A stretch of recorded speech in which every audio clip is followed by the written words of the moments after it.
everyone. Welcome to our Paving Pathways webinar. So with our agenda today, we're going to open up with our introductions and then introduction to speaker, and then we're going to dive into our questions and answers and then close on out.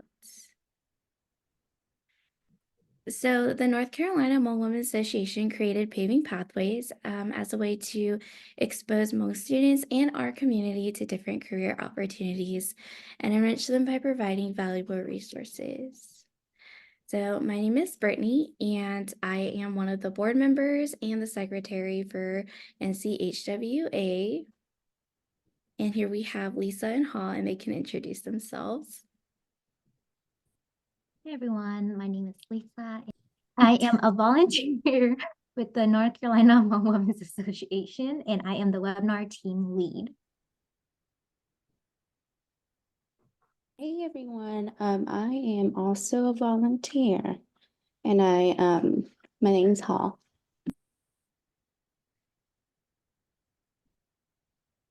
I am happy to introduce our speaker for today. She is also a volunteer with our organization. I am introducing Tracy Vang. Her job title is a Human Resources Coordinator. In her role, she mainly focuses on staffing store operations, training and development, and employee retention. And I will pause for a second here and allow Tracy to introduce herself as well. Right, so hi everyone. So like Lisa said, I am an HR coordinator, which I have been in role now for a little bit over a year. But I'm also a volunteer with Hmong Women Association. So our first question here is, can you please explain your job title and associated roles and tasks? So my current job title is Human Resources Coordinator, and some of the things I'm responsible for are primarily screening candidates, whether it's on the phone, in person, one-on-one, or at one of our hiring events that we hold at our stores.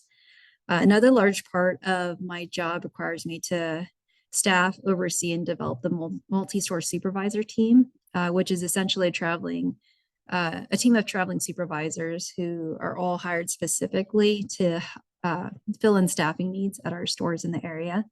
I also help with following up with company policies and training completion within the district. So to summarize all of that, there's plenty of little other things I do in between, but I simply am a support role in day-to-day operations in our stores. What initially attracted you to this particular career? So during my time of working at the company that I do now, I learned that I really enjoy working with people and being a part of their development. So I landed in my current role by chance. It kind of just happened at the right time. It all started out when I was hired, about almost 9 years ago now. And I fell in love with the company culture, the people I got to work with every day. And one of the things that I love about working where I do is that they give everyone an opportunity to learn things while you are in role. So you don't necessarily have to have all the qualifications to start, right? You just have to have the potential to do it.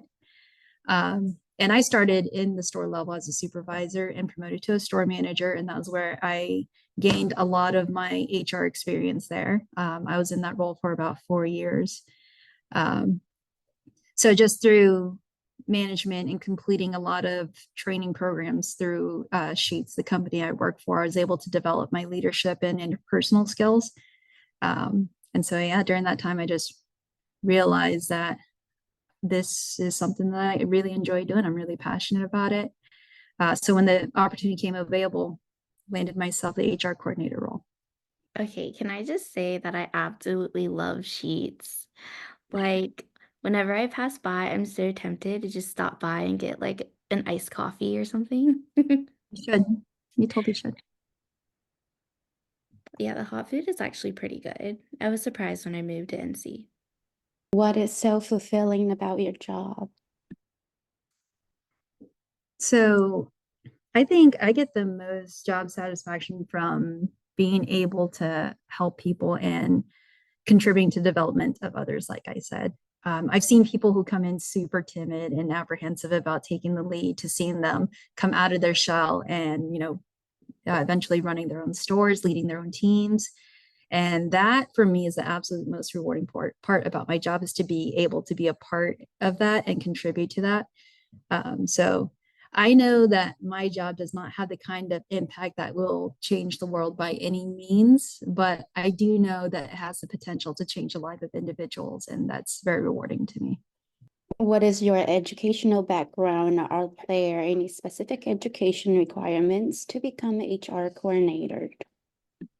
So I think I'm a little bit more non-traditional here, in the sense that I originally, when I first started college, I did my first 2 years at UC Davis, studying sociology at the time. And after my second year, I ended up dropping out of college.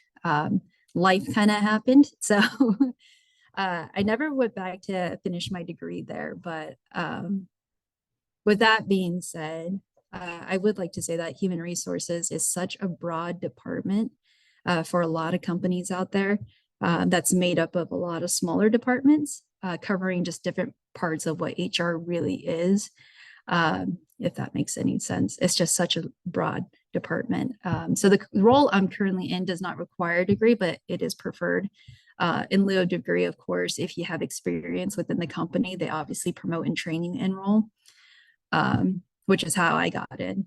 So I do want to also add on top of all that is that I know that there are many HR positions in a lot of companies that do require a bachelor's degree, specifically in like business, education, communication, or like some similar HR field. So if you're trying to get in as an external hire, preferably a bachelor's degree. Thank you for sharing, Tracy. I love to hear people's origin stories and how they got started in their careers. And I think you going the non-traditional route just emphasizes that there's multiple ways to reach the endpoint, basically. So like, even though you didn't take a traditional path, you started off, like you said, in a supervisor role and kind of worked your way up. And I think that is important for people to remember, that there's multiple ways to come to the same finish line. I agree. What advice will you give to individual aspiring to work in this field? What will you highlight as the first and most important things to do? I would say that anyone who is aspiring to work in human resources, especially if you go into a role that, where you are talking to multiple people throughout your day, screening candidates regularly, make sure you dedicate alone time for yourself to recharge, because it drains your social battery whenever you have to talk to so many people throughout the day, like back to back to back. So, you know, but outside of that, there's some things that I think I would say are essential to just learning and making sure that you do have as an HR coordinator, are just like that you're organized and that you can communicate well. How does one get their foot in the door to obtain a job in HR? Can you address barriers you have overcome or potential barriers others may encounter? So this question in particular, I see this in two different ways. One is you find a company that you want to work for, right? And if you don't have all the qualifications for the job you want, take a similar one within that company to build credibility, so you can work your way towards the role that you want. And secondly, number two here is take a job that will give you the experience that you need so that you can land the job that you want. Because a lot of times jobs will expect you to come in with some sort of experience. So if you are just constantly aiming for the top with that experience, it's not very likely you're going to land it. So sometimes you have to kind of shoot kind of low, take what you can get, gain that experience, and then eventually, shoot super high. And I think there was another question there, barriers. One of the biggest barriers I had to overcome was honestly myself. So I think this applies to a lot more people than anything else, but we tend to eliminate ourselves before we can even be considered for an opportunity because, we don't believe we are qualified enough. And for a while, I was feeling that way because I didn't go the traditional route. But I just say, if you want to pursue it, go for it. The worst they can say is no, then, you know, you go back, work on yourself and try again.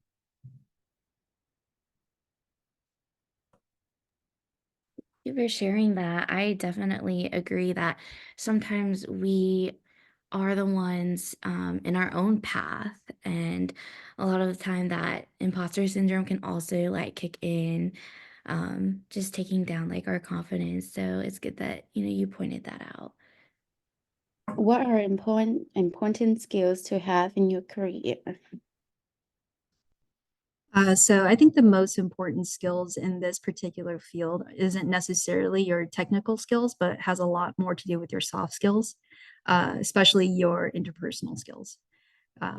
So I can probably list quite a few, but I'm only going to maybe mention 3. So first off is effective communication, right? Because a huge part of the role is being able to talk with different types of people across all levels and departments, making sure everyone's on the same page. Because at the end of the day, it makes your life a lot easier if everyone's on the same page with communication. Secondly is time management. My week is I write my whole week out. And if I don't have it planned properly, it is just completely scattered. I have blocks of, empty time where it's like I could be doing something else. You have to plan ahead, manage your time well. So I wouldn't know what I would do without my work calendar. So I would recommend anyone, whatever tool it is that you use, make sure it helps keep you on top of everything. Lastly, I find it very important for someone in HR to be empathetic, because at the end of the day, my job is to work with people, and being understanding of what life can bring to the table sometimes has a huge impact, not only on the perception of the kind of company that I work for, but also it has an impact on the loyalty of, particular employees that you get to interact with as well. So I would say those are probably the top 3. Thank you for sharing those skills. And I think being powerful in those skills or characteristics becomes a reflection of the company as well, because in a way you do represent your company. And as an HR coordinator, if you're able to display those aspects to all the employees in the company, they're like, oh, my company does really still care for me because our human resources coordinator is willing to be empathetic and communicate effectively with me. And that helps with employee retention too, I imagine. Absolutely.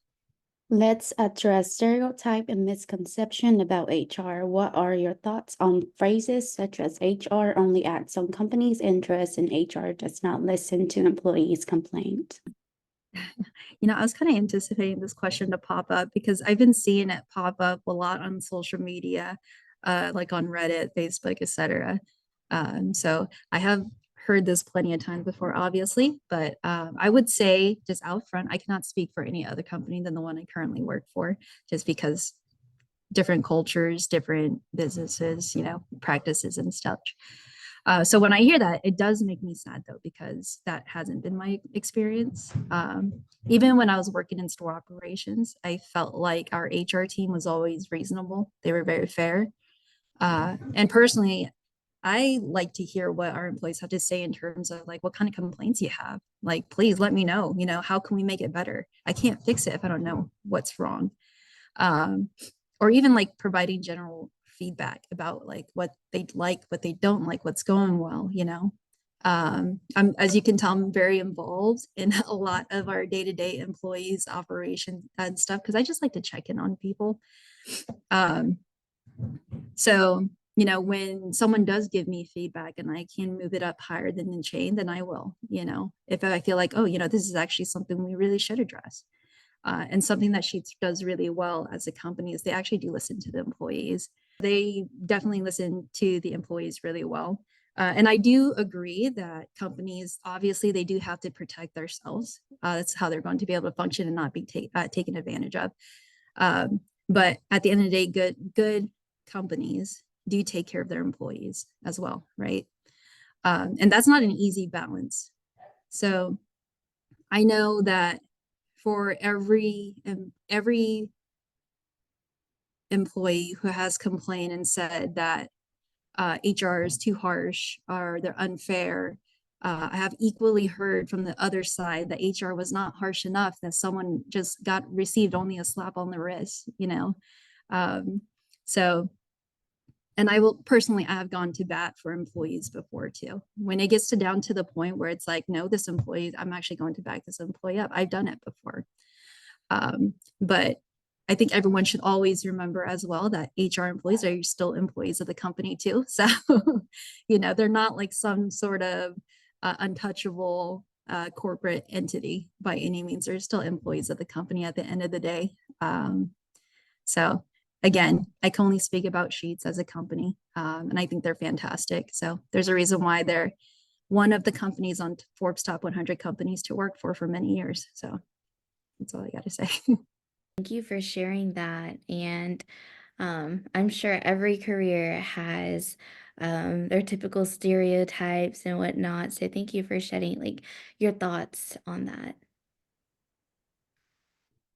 Yeah, I just want to say that I think there's always two sides to the coin. And with in your role, you have this really unique opportunity to kind of walk a fine line between the corporate side of things and like have to deal with employee complaints and things like that. So I think it just emphasizes like the traits and qualities that you need to excel in that role. How do you see your Hmong identity influencing your approach to HR practice and interactions within a multicultural workplace? So I think with being Hmong and having that kind of growing up with that background has made me feel like I can connect with other people due to just how I was raised, very family oriented. So I grew up learning how to adapt to different environments where people don't always look like me. And because I grew up in a very family oriented environment, you know, I'm always extremely mindful of everyone's individual situation because it makes me think about the what ifs, you know, like, you know, what if that was my brother or sister or my parents, you know, I would like someone to be understanding of them as well. As a Hmong individual, can you discuss hindering or enhancing qualities which affect your job performance? Um, so to be honest, sometimes I get the impression when I'm just meeting people in general, they don't think I'm qualified to do my job because of the way that I look, whether it's because I'm female, because I'm Hmong, or because I look younger than I actually am. So honestly, admittedly, that's one of my biggest pet peeves because I worked very hard to get where I am. But on the other hand, you know, I definitely acknowledge the fact that I grew up in a traditional household where there were obvious gender roles, expectations I was raised with, right? And I think that contributed to the whole imposter syndrome as I was going through trying to work myself up into the company and the different roles whenever I took on a new role. It's kind of just, I think it just had to do with the fact that I grew up in that kind of environment too. Definitely would have to agree with um, sometimes like the barriers of just being an Asian woman, and then looking young has a lot to do with um, how people in your workplace treat you sometimes. And, you know, personally, I also have like experienced that. So I totally get that. So thanks for pointing that out. If you could give advice to your younger self and young Hmong girls, what would it be? It would definitely be brave. Don't be afraid to get outside of your comfort zone, even if it means trying something that's different from what everyone else around you is doing. Um, Again, just growing up in the kind of household I did, I think all my siblings went into the medical field of some sort. And I was like, I can't even look at blood, so I can't go in the medical field. So early on, I just knew it wasn't for me. I knew it was very different from what everyone else was doing around me. So that's what I would say. I definitely agree with that because I think I've heard somewhere like growth only happens outside of your comfort zone. So if you don't ever move out of wherever you're comfortable, it lessens the opportunities for you to learn and grow. And I think you also brought up a good point about like challenging the norms that others have built for you. Like you mentioned family members potentially pursuing the medical field, but you went against that and you just kind of figured it out and found out your own path to success. Do you have a life motto? If so, could you share how this impact your daily life and role as a HR coordinator?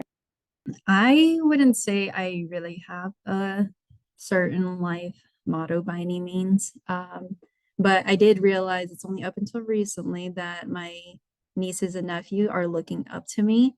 Uh, and I don't know why it took me so long to realize that. So honestly, my biggest motivator is really I just want to set the best example for them and show them they could do things their own way and still be successful. So that's what keeps pushing me forward. If you could choose one word to describe your work style or approach to HR, what would it be and why? Work style, I don't think I could do one word, but I could do two. So I'm going to add an extra word on there and I'll say my two words is leadership. So I thoroughly enjoy being able to help others succeed. And that is honestly why I do what I do. If you could have any superpower, a superhero power, what would it be and why? How would you use that superpower? Again, going back to what I was saying before, it would be to fly and I would use it to get away from people. And not because I don't like people, I love working with people, right? But sometimes your girl just needs a break, just need a recharge. And so I would just be able to just fly away and, disappear for a little bit and then come right back. That is a fun superpower to have. To have the ability to fly wherever brings you comfort, for a second, and then go back to wherever you're needed again.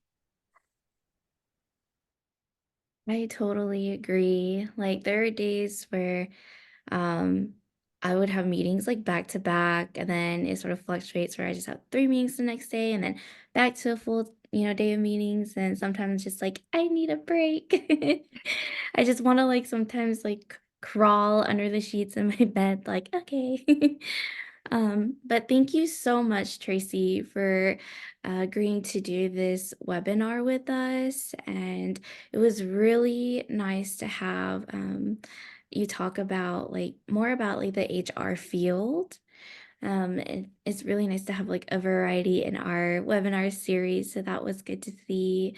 And thank you for sharing like your experiences. And also thank you for being a wonderful volunteer with us. We appreciate you so much. And if y'all didn't know, Tracy is amazing. Like because of Tracy, we, get amazing sponsorships from Sheets for our events and we really do appreciate like all you do for like not just us, but for the local North Carolina Hmong community, whether they realize it or not, but you do a lot for us and we appreciate it. And thank you again so much.